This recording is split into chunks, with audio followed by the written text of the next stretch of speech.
Assalamu alaikum, dear students. Today, I have brought for you another new topic, and that is style, writer's style.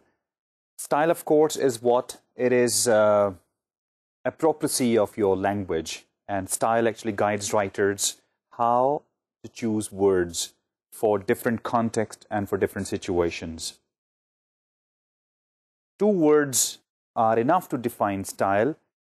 This is suitability of language, and this is appropriacy of language. Different writers have explained style differently, like Swift said, style is what? This is proper words in proper places. Newman said, this is thinking out into language. And Ornard said, style means having something to say and say it as clearly as possible. So, style, of course, is very important in writing and for writers.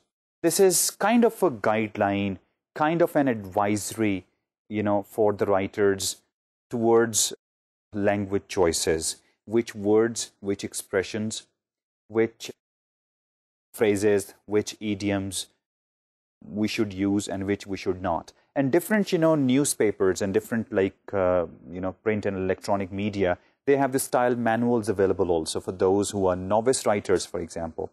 So they are available, in the reference sections, and people who are new to writing, for example, or even people who are pretty professional and experienced, they can always seek those manuals and can, find out the newspaper's, policy towards, the language choices, formality and informal, to what extent they can be formal and to what extent they can be informal, and what abbreviations to be used and what not. So all these things usually you find in the style manuals. Today in this lecture, I would focus on two things briefly on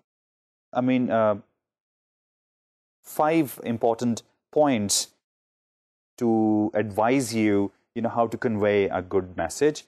And then in detail, the detailed focus will be on different, pitfalls, which we call as stylistical pitfalls. What we should not do, or you can say the don'ts, of style. What words should not be used, what expressions should not be used, and what are the replacements. That will be, the focus of this class. This is very important topic. You have in previous classes talked about, if you remember, about the word choices, about dictionary thing also you studied and discussed, and then grammatical and effective sentence. That's of course the language thing. What different grammatical rules writers have to follow, the types of sentences they can construct, and the variety of structures they can introduce to their writing for for the reader's interest. And also you have discussed now what are effective sentences and what are the do's and don'ts towards efficacy of your expression. Today, especially through this class, we'll talk about word choices, word varieties, keeping in mind the do's and don'ts towards lexical appropriacy and suitability. Before going into the pitfalls, I would like to discuss 5 important guidelines which as a writer we have to follow and keep in our mind. Of course, the one first of all is in your writing, whatever you are writing, you're writing a news, you're writing a report, you're writing a column, feature, editorial, whatever you you are producing, make sure in your writing there are no such words which we don't need. So the rule number 1 for conveying a good message is omit all needless words. Now, to give you an example of needless words, let's say if I say, he was quite unaware of the fact. Now, this sentence you are writing, he was quite unaware of the fact.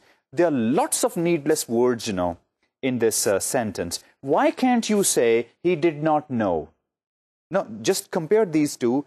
He was quite unaware of the fact. If you compare this sentence with he didn't know, 3 words, and over there, I believe 6, 7 words. So these are actually needless words. Owing to the fact that, why can't you use the word because? And I have some more examples for you, like we call your attention to the fact that, or we have arrived at the decision that. I mean, we have arrived at the decision that, we have decided. Don't use such words which, are needless, which do not add to the meanings of our sentence. We don't need them. Why? If there are lots of needless words, it means the conciseness, will be at stake, number 1. Number 2, writer actually will have to go a long way to understand what exactly you mean. And then the expression which we say, it has to be compact, for example. We have talked about that, have your sentences, have your, paragraphs compact. Then if there are lots of needless words in your sentences, then in your paragraph, that compactness, of course, that will be missing. And the crisp in your writing, of course, will be lost. Therefore, very simple thing. Be savage again towards this, what words are the real word which convey meanings and what words are only sitting in your sentence doing nothing. So be savage again. Kick them out. Very frankly, just kick them out. Don't use those words which you don't need. Second rule and principle to follow for conveying a good message, and that is towards adjectives. I mean, sparing with adjectives and lavish with verbs. When I say sparing with adjectives, I mean to say use your adjectives very carefully. I know adjectives are important. I know, they in themselves contain information, and you can use them, to bring additional, information and ideas to words. But again, the question is, why don't you use such verbs which don't need the help of other, verbs? Why don't you use such nouns, for example, which do not need the help of other, words? Why not your words stand on their own feet? Why can't they stand alone? Why do they need the help of other words? So, that's why we say that always use active words, self-reliant words, words, which convey meanings in themselves.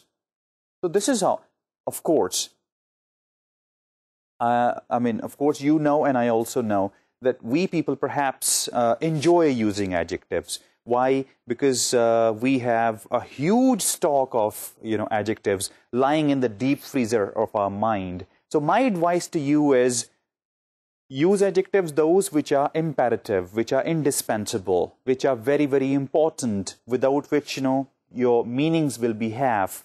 You can, of course, use them. For example, like, say, polish for your shoes. Could be a black polish, could be brown polish. So here, black and brown, of course, is an imperative adjective for polish. If you remove black and brown, of course, polish cannot convey the right meanings. So here, of course, you can use adjective, but using adjective where it's not necessary. So why to waste your word? Again, the same thing. Compactness of your message will be lost, and your message will be rather slow, lazy, idle, and in the real sense. Look, there is a technical understanding also. Verbs and adjectives. You have adjectives not for verbs, Adjectives don't qualify verbs. Adjectives qualify nouns. So when you are beefing up your nouns by using extra words, for example, your action, whatever you are saying, whatever you are speaking, whatever you're writing, totally depends upon the quality of your verbs. Verbs are active, wonderful message. Now, when we are using adjectives, what we are doing actually, we are not, giving benefit to our verbs, actually. Rather, we are beefing up our nouns. So what happens when you start, instead of talking about verbs, you start talking about nouns, for example? What happens? Your action slows down. And it's the verb, actually, which carries the actual idea.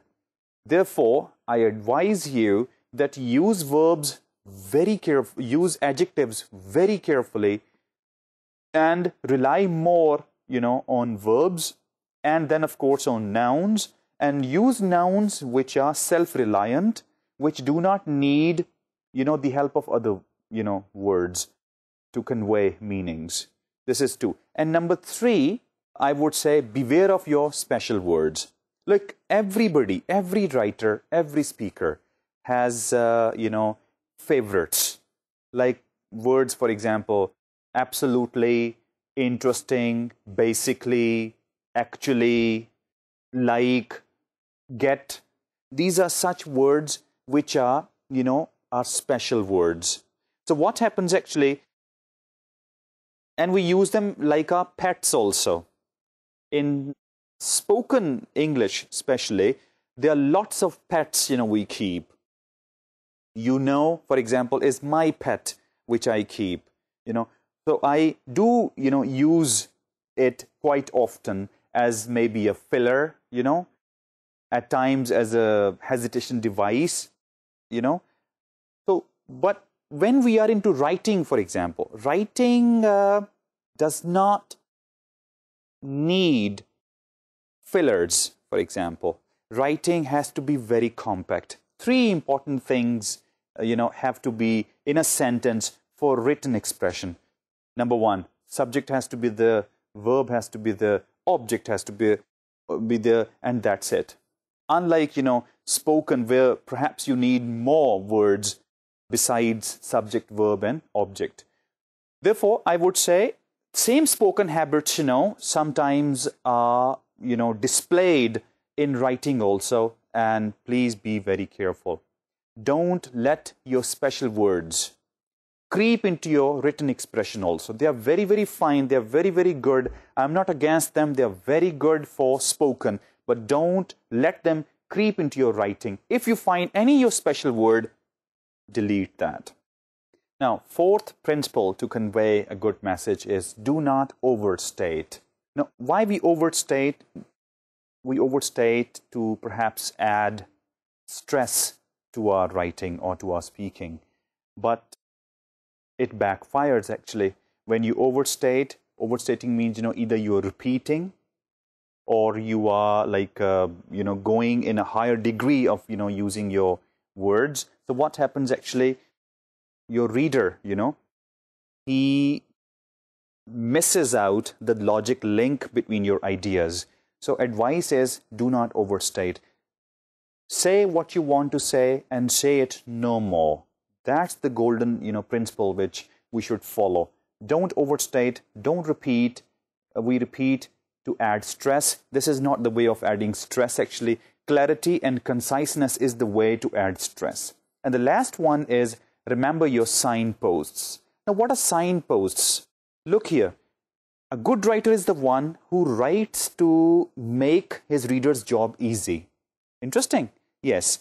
Good writer makes his reader's job easy. How? Of course, good writer writes in that language which his readers can understand. Number 1, his word choice, his sentence choice, the amount of variety in his expression.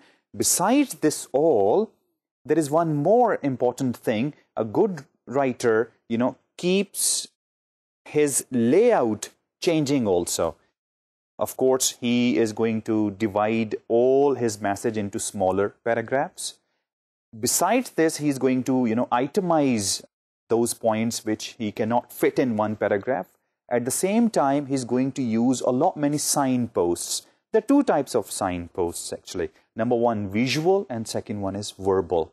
Now, visual signposts are like 1, 2, 3. The digits 1, 2, 3, 4, and 5. So he can itemize his points as 1, 2, 3, 4, 5. The way we use bullets actually, or A, B, C, D, E. So this is how he is, those points which cannot sit in one paragraph, he itemizes for his reader. Now, what happens then when he itemizes those points?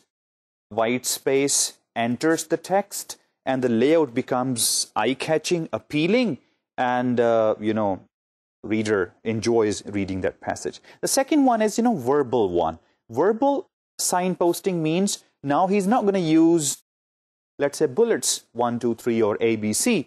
He will be using the same thing verbally, like first of all, secondly, thirdly, moreover, furthermore, what is more, finally, in contrast, hence. Now, all these words are actually signposts, which are verbal signposts. What they do actually, they create a picture in reader's mind, and they make reader's job easy. Reader can have an idea that when you say first of all, he has got an idea that you are gonna talk about now your first argument, and then secondly, thirdly, for instance, or for example, when you use no, he's ready, that whatever you have said before, you're going to explain it further with the help of some examples. And then when you go down to the opposite or the antithesis, when the word comes in contrast, reader is now mentally ready that now you're going to discuss something opposite to what you have already talked about. I mean, if you discuss, let's say, winter versus summer seasons, you talked about winter. When comes in contrast, reader, he can easily predict that now in the next upcoming paragraph, you perhaps are going to talk about summer now, because you use the word in contrast. So signposting is very, very, very important. They create a picture in mind, number one. They make your reader's job very easy, number two. And number three, you are giving your readers sort of a convenience by itemizing your points. So these are 5 principles which you can follow to convey a good message. To recapitulate, number one, no needless words in your writing. This is number one. Number two, verbs more, adjectives less. And of course, less means use those adjectives which are essential. Don't use adjectives unnecessarily or overuse them. Okay, number 3 is don't overstate. So it was no needless words, then verbs more, adjectives less, then was don't overstate, and then is your special words, don't use them, and lastly, use lots of signposting because they are very important. They make your reader's job easy. So these are 5, I believe, golden rules, golden principles to follow to make your reader's job easy towards your message. I haven't given you 10 or 20, principles, only 5. Make your habit that when you finish your writing, ask yourself these 5 questions. If you remember, in process of writing, we talked about how to proofread, and I gave you a long list of those questions. Of course, they're very important to ask yourself, that checking, mechanics and checking, the style and checking sentence and word choices and all different. But do ask these 5 questions also, that if there are any needless words, remove them. If there are any, special words, remove them. If adjectives are more, cut them short. Give power to your verbs actually. Do not overstate. That doesn't work. That rather backfires. And lastly, if the paragraph size, for example, that's huge, so divide that paragraph into smaller paragraphs. If there are some sentences or some points in a paragraph which you believe are different in nature, so better take them out, itemize them. You can use visual or verbal signposting, use 1, 2, 3, or use bullets, or you can go for some transition words like firstly, secondly, thirdly, and this is how you can improvise your expression. And these are the do's of style. Now let's move towards the actual part of our discussion, the pitfalls of style. When I say pitfalls of style, we are of course going to do two things. We'll see, the Swift's definition of style, proper words in proper places. So we are going to see which words are not proper and how to make them proper. And when we say this Arnold's definition of style, having something to say and saying it as clearly as possible. So finding out what are those words which make your message less clear, and how to remove them, and what are those words which we can bring at their places. So this stuff we'll be doing. Please, in this area, I'll be needing your utmost attention. This is something very important, and it's very technical also. So what I have done actually, how I've prepared this part of my lecture, I'll be using lots of slides for you. There'll be lots of examples I'll show you, so that you can really understand before versions and after versions. Before versions means versions where words are not proper and where words are not expressing your ideas clearly. And then after versions, you would see the replacement of those improper words and the unclear expressions, changing them into clear expressions. So this is how we'll be doing it. We'll start from the first pitfall. And one more important thing, I have enlisted these pitfalls in a particular order. They're not in haphazard or the way they came to my mind, though I enlisted. No, they are in a very proper particular order, from most important to then I cannot say least, but yes, relatively speaking, less important. So the most important and very, very dangerous pitfall of style is colloquialism. If you remember, once we talked about the difference between writing and speaking, and there we studied that writing and speaking are two different things. We cannot write the way we speak, or we cannot speak the way we write. Both are totally different things. What is colloquialism? What is this pitfall? It means writing the way we speak. One writes the way he or she speaks. This is most important pitfall which we are going to avoid. Let's say, just to make the stuff clear, let's say there is one formal sentence, he is a nice person. There are easy words in it, but of course it's formal, it's not colloquial. He's a nice person. If I try to explain this point by changing this formal version into colloquial version, for example. For your information, before I go any further, we can have possibly 4 versions of a message. We can have standard version, of course. In writing, whether you're writing for journalism or for, non-journalism, purpose, writing is going to be, very much standard. What are other 3 versions? Look, one can be colloquial. Now, colloquial is what? Speaking thing is colloquial, and writing thing is, standard. Now, what are the 2? Pompous. Pompous, I used this word before also, probably in my previous lecture. Now, pompous means that more than formal, ceremonial, I would say selection of words, highly colorful, highly pompous, ostentatious, for example, vocabulary to use to make it probably available not for everybody actually, but for a special group maybe, So that is pompous. And 4th one is substandard. Now, substandard means language which is, you can say, language of the uneducated class, for example. So the 4 versions are possible. Pompous version, of course, we don't encourage you.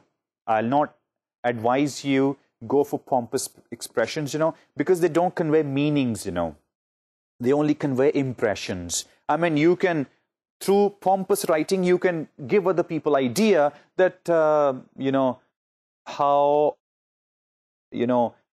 huge size, heavyweight words, you have. The basic purpose will be lost somewhere. The basic purpose is communication. Keep in mind. When I write something, my primary objective is that I want to communicate some information. I want to communicate some ideas, onto you. That is the primary function. But when I start speaking, words full of snobbery, for example, then actual purpose is, lost somewhere. And over there, I become more of showy, actually, that perhaps I want to, make a show of, the amount of words, the size of words, I have. Intentions, of course, will be different. Let's go in the same order. Pompous, and then comes, standard. Now, standard is something where, you can serve the purpose. And what is that? Communication. Standard language gives you surety, and that surety is that your message will be understood, interpreted, and will be, desired feedback. Of course, it will, bring about. And the third one is colloquial. Now, colloquial is very good for social, informal communication. But as far as writing stuff is concerned, colloquial's got nothing to do with writing. And then substandard, of course, is, language of the central. This is based on less vocabulary, less variety, and, maybe not situation-focused or specific word choices, see? And full of maybe slangs and at times disapproved, language. So this is our 4 versions. We are talking about colloquialism. Means when people start writing the way they speak. Usually novice writers, fresh journalists, perhaps, fresh writers, perhaps, they usually fall for this kind of misunderstanding that, if we are good speakers, so no problem. The same thing, we have to put into our, writing, and that will become a different mode. Absolutely not. If you remember this, when we used the word when we were talking about dictionary, register, thing. Now, register is what? It is about 3 things. Like, first of all, mode. The first question in understanding register is mode. Now, what you want to write in? You want to write in, you want to communicate through speaking or through writing. That is the very first question. Why this question is there? Because oral and written things are totally different. The word choices are different. The structure choices are different, Now, let me now give you an idea that how colloquial and standards, differ from each other. Look here. He is a nice person. If I need to change this one into colloquial, I'll bring about many changes. I'll not speak it the way I said or I wrote, he's a nice person. I'll add filler to it. Change number 1, filler. Let's say, well. Writing is, relatively speaking, more dogmatic. And speaking is, less dogmatic. What I mean, I can explain you through the same example. He is a nice person is a dogmatic sentence. When I say, well, I think he's a nice person. See, I added one phrase, I think. I think is a phrase which makes your sentences from dogmatic to less dogmatic. So in colloquial, 2 changes I have brought about. I added well as a filler. I added less dogmatic phrase, I think. Well, I think he's a nice person. What else? Look, he is. When we write, we do not contract. We don't say he's, like he apostrophe S, or, it's a contracted version, comma and S. We don't do this way. Whereas in spoken, we can, like, well, I think he's, like he, comma, S. The short form of he is. In writing, not. In, spoken, yes. And then we use lots of weak forms also. Like a can be a. We do not, speak the sound of a. That's the weak form a. So the whole sentence goes, well, I think he's a. Now, then, as I said, that standard word choices and colloquial word choices are totally different. Like the word was nice. Its colloquial translation is terrific.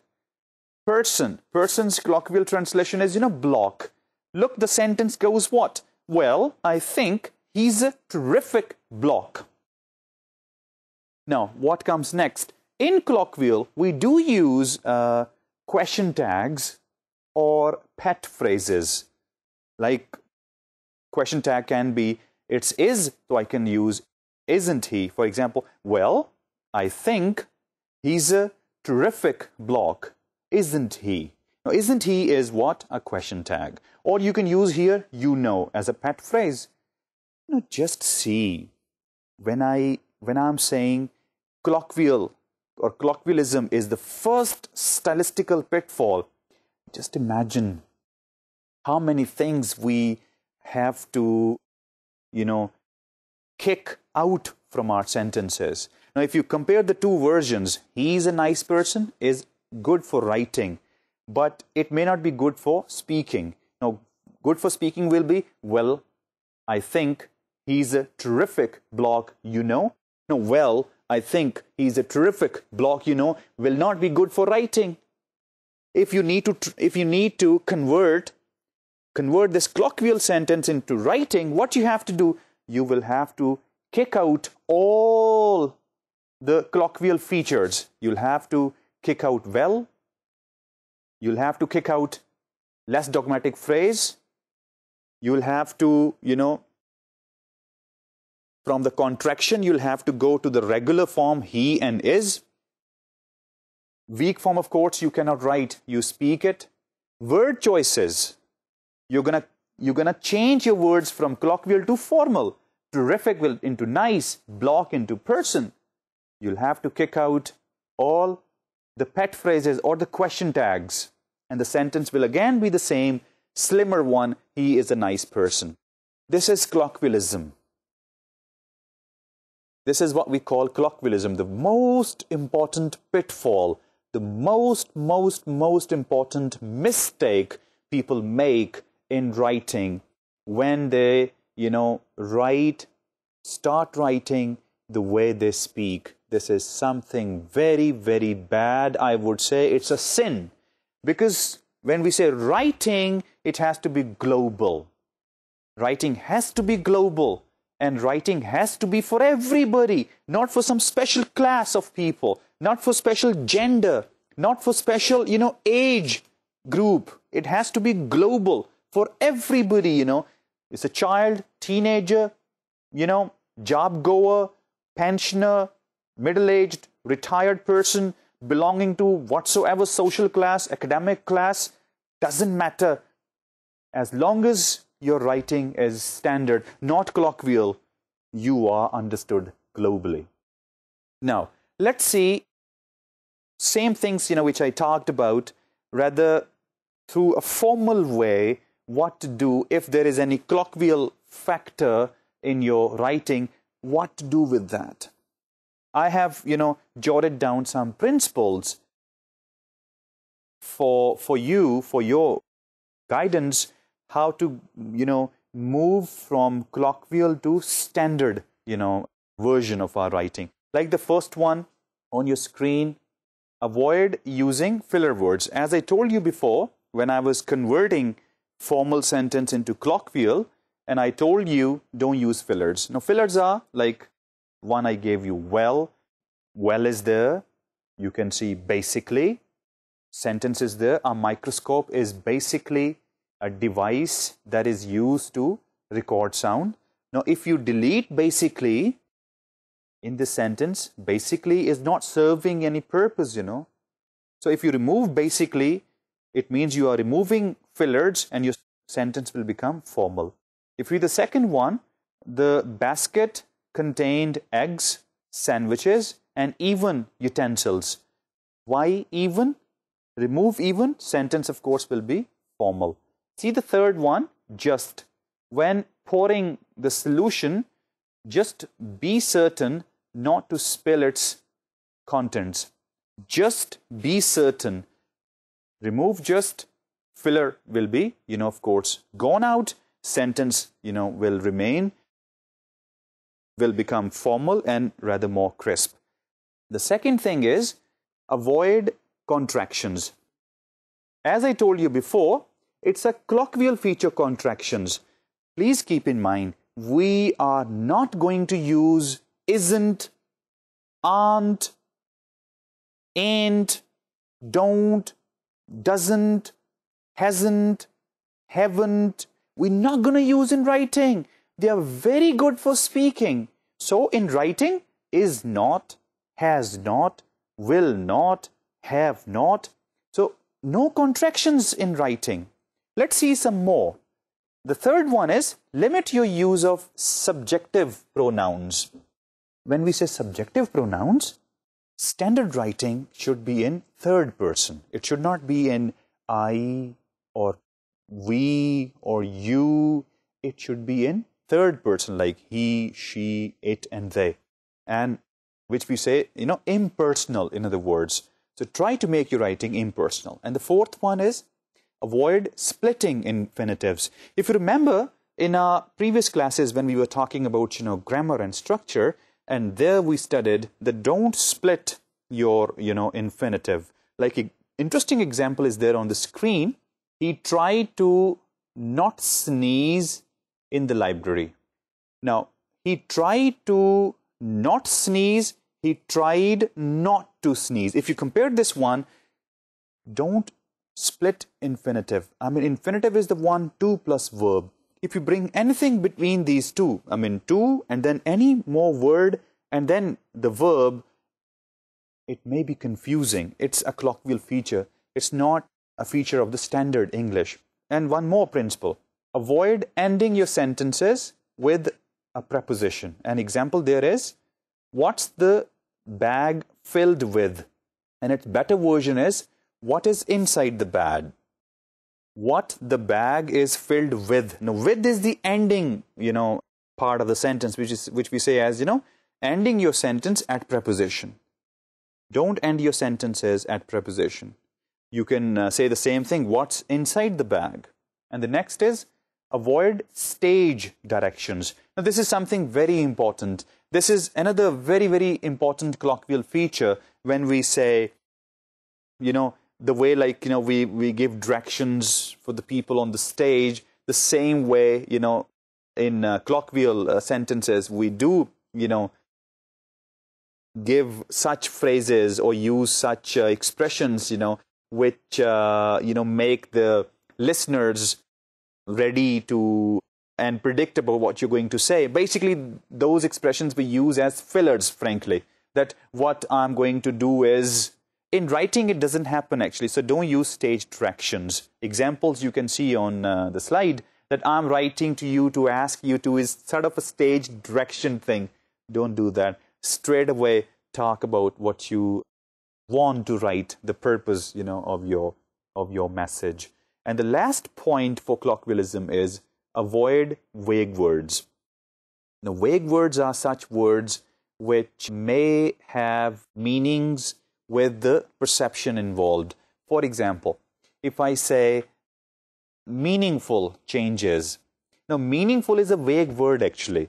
It does not give any picture to the reader what exactly you mean from meaningful. If you change the word meaningful and bring in, let's say, significant changes. Now, look here. We have brought about meaningful changes. Now, meaningful is more of perceptive word. My meaningful and your meaningful may be different. My meaningful can be different, your can be different. But the moment I say significant changes, I have brought about significant changes. Now, significant means what? Something better than today. So, towards betterment, we are talking about. This is what colloquialism is. This is how, we can correct colloquialism. I have explained you, illustrated, before you how colloquial sentence and standard sentence, differ from each other. What features of the colloquial we have to remove to change a sentence from colloquial to standard. I mean, to recapitulate, I said, don't use fillers. I said, don't use contractions. I said, be very careful about the words formality. In writing, we don't use informal words, words have to be, formal. Like example was terrific block, and its formal version was nice person. And, then other important do's you studied how to make your sentence from colloquial and change it into standard one. This is first important pitfall. Before I go to my second pitfall, I would like to show you a table with comparative analysis of colloquial, phrases and their meanings or their standard versions. For example, you can see on the screen, I have enlisted common colloquial expressions which writers at times try them out in writing, and there, of course, spoil the whole impression and, of course, the taste of the writing. Like the first one, a lot. A lot is a colloquial, and its formal version, you can use several. Ain't is not. All right is all right. A-L-R-I-G-H-T, all right, has to be A-double-L, all, one word, R-I-G-H-T, right, second word. This is how we use it. And then anyways, this is colloquial, change it into anyway. And then could have, would have, should have, actually is could have, would have, and should have. Then comes get it. Now this get it is a colloquial word. Okay, the next two very important colloquial words which we should use, of course, with the standard versions, like gonna and wanna. Gonna means going to, and wanna means, want to. Don't try these out. These are all-time favorite, colloquial gonna and wanna items. So use them, going to and want to. The next one, it is like he, and its better version is it is as if he. Next one, pretty is very, and sorta is similar to. Pretty is another very common colloquial entry which people, always use in writing also. So pretty has to be changed into, it's of course an intensifier, has to be changed into formal version like very. So this is all, colloquials we can treat. The most important don't is do not use colloquial expressions in writing. Now the second important pitfall is circumlocution. Circumlocution means, very frank understanding I can give you is too much for too little. I mean, using too many words when a few can do. So, commonly we use a notion, loose expression. His expression is, quite loose. It's not compact. Loose here actually opposite to compact. Compact means, everything to the T. But loose means that the guy, perhaps he has no control on his language. Perhaps he lacks one word substitution, perhaps. Or perhaps he lacks in exactness. So what he does actually, he has to take, a long way in coming down to the point. So, circumlocution, if that is the problem, so what to do? That, remove. Very easy way to treat circumlocution. Underline the keywords. Please listen carefully. If you want to treat circumlocution, underline the keywords and restructure your sentence. In a passage, in a paragraph which is circumlocution, it means there will be so many words, which are split words perhaps, which are loose perhaps expressions, and you need one word substitution to treat circumlocution. Now, who uses circumlocution? Some people say this is indirect way of saying things. Usually politicians and government officials, they try circumlocution actually as a traditional red tape. I don't know why. They have their motives actually, they have their intentions actually not to express or mention things or describe things, straight away. They always, try to leave something inside the message which could be interpreted two different ways. So circumlocution actually is, for them.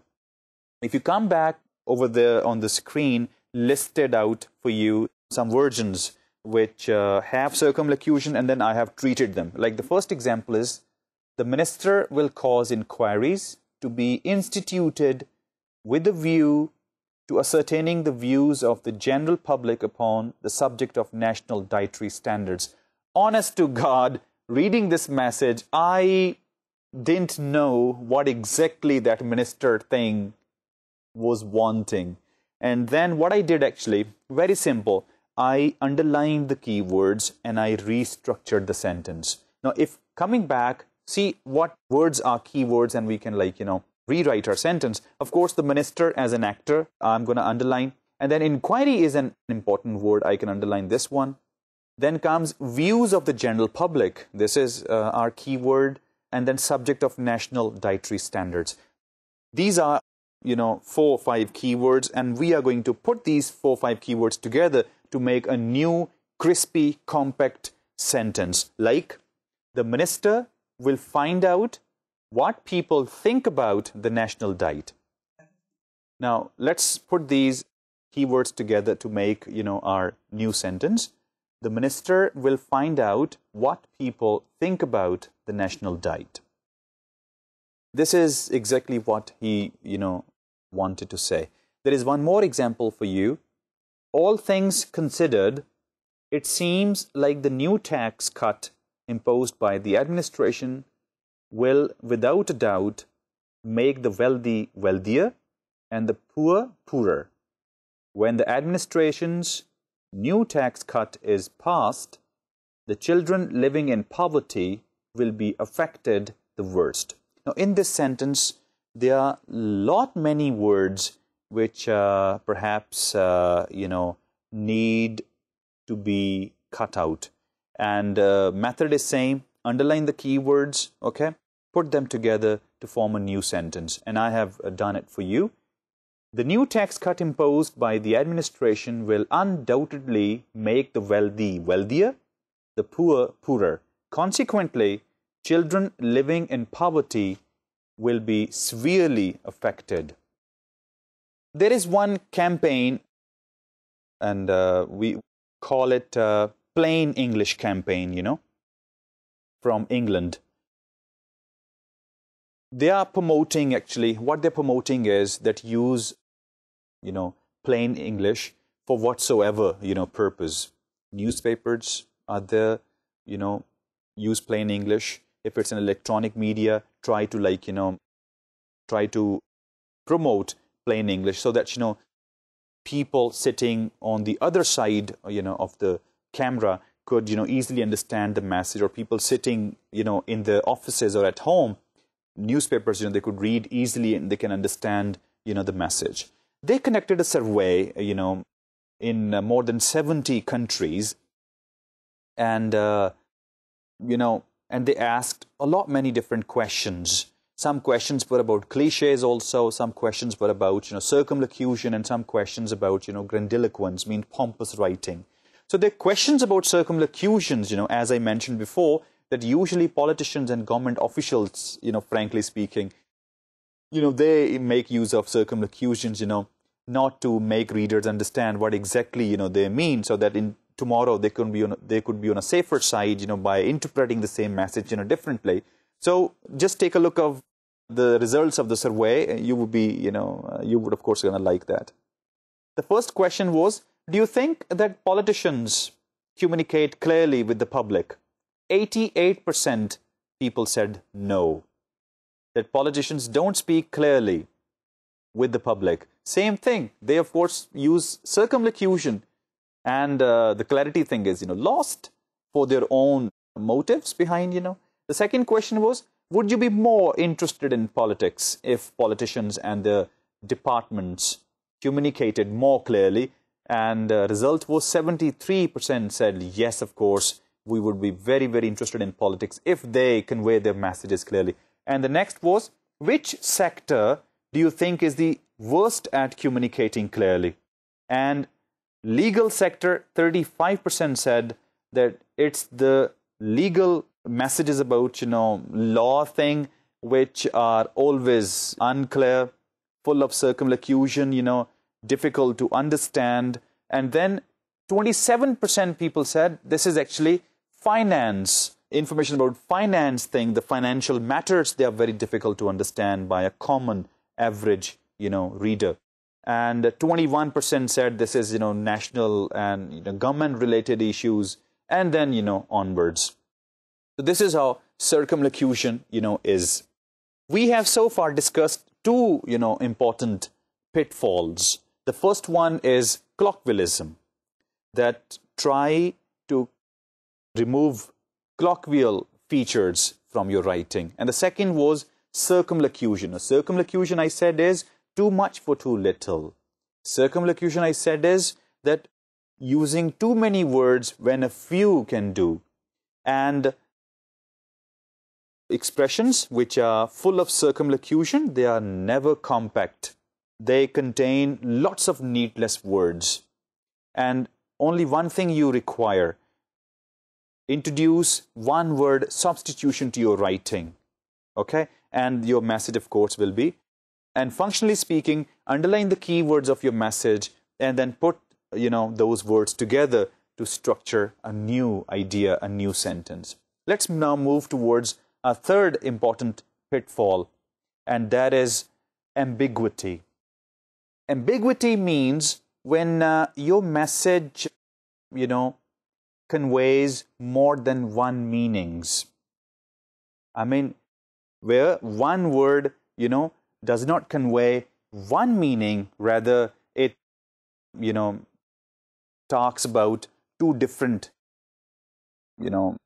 idea at the same time. For example, a sentence I can give you: when Aroma put the pitcher on the glass top table, it broke. Now, if I write this kind of a sentence, my readers, of course, will not be clear about what exactly I meant by it in the sentence. Pitcher broke or glass top table broke. Now, this kind of sentences are ambiguous sentences. So, ambiguity is third, pitfall, which we have to avoid in our writing. One more example of ambiguity if I give you: Mary said to her sister that the fault was hers. Now, in this sentence also, it's not clear whose fault it was. Hers actually does not tell it was Mary's fault or her, sister's fault. With this, I would like to stop you, here, as now the time is short for the class. This is something important, and I would like to, take it up in my next lecture. I'll start from the same point of ambiguity, and will, and of course, I'll give you a few more points, few more pitfalls of style. To end this lecture, I would like to recapitulate some important things, that style actually guides us how to be appropriate and suitable and proper in our expression. And style actually is a guideline for us, for the writers actually, to make their messages reader-focused. Style is kind of a guideline which, you can say, creates or constructs a wall, that these are don'ts and these are do's. These are words which don't use, these are words which you can use. With this, and with the idea that, of course, we'll discuss a few more pitfalls, stylistical pitfalls, in my next class, I'll call it a day. Take care of yourself and each other. See you next time. Bye-bye.